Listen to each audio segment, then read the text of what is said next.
के बयानों को लेकर भड़की सीएम ममता बनर्जी।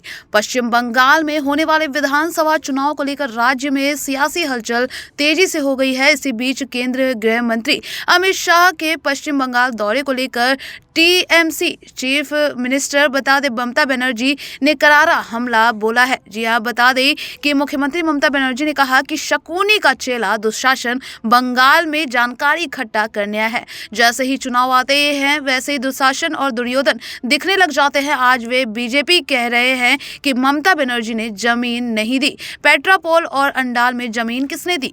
वे कहती हैं कि घुसपैठिए सिर्फ बंगाल से ही आते हैं। अगर ऐसा है तो क्या आपने पहलगाम में हमला किया था? दिल्ली में हुई घटना के पीछे कौन था? ममता बनर्जी ने कहा कि मतदाता सूची का विशेष गहन संशोधन कृत्रिम बुद्धिमत्ता का उपयोग करके किया जा रहा है। उन्होंने इसे एक बड़ा घोटाला करार दिया। बनर्जी ने 2026 में होने वाले विधानसभा चुनाव से पहले बांकुरा में एक रैली को संबोधित करते हुए दावा किया कि मुख्यमंत्री ने यह भी दावा किया कि एसआईआर के नाम पर गरीबों को और आम आदमी को प्रताड़ित किया जा रहा है। बनर्जी ने हर चुनाव से पहले भाजपा के सोनार बांग्ला बनाने के दबाव का भी मजाक उड़ाया। उन्होंने कहा कि हर चुनाव में भाजपा सोनार बांग्ला बनाने का वादा करती है।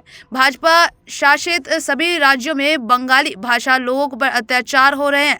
ऐसे में वे सोनार बांग्ला कैसे बनाएंगे? वहीं केंद्रीय गृह मंत्री अमित शाह 3 दिवसीय पश्चिम बंगाल के दौरे पर रहे। दौरे के दूसरे दिन मंगलवार 30 दिसंबर को उन्होंने कोलकाता के एक प्रेस कॉन्फ्रेंस पर राज्य की सत्ताधारी टीएमसी और मुख्यमंत्री ममता बनर्जी पर तीखा हमला बोला।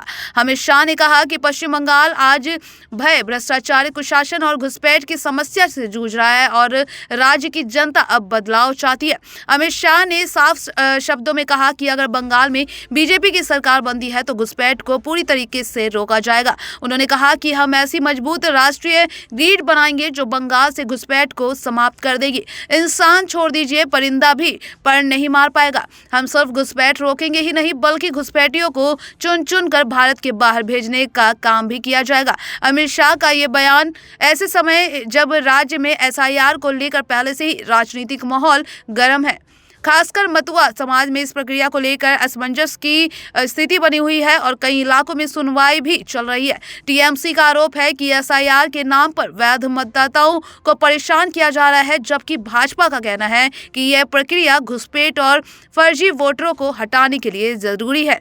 बाकी की ऐसे ही लेटेस्ट खबरों से जुड़े रहने के लिए देखते रहिए Next 9 TV।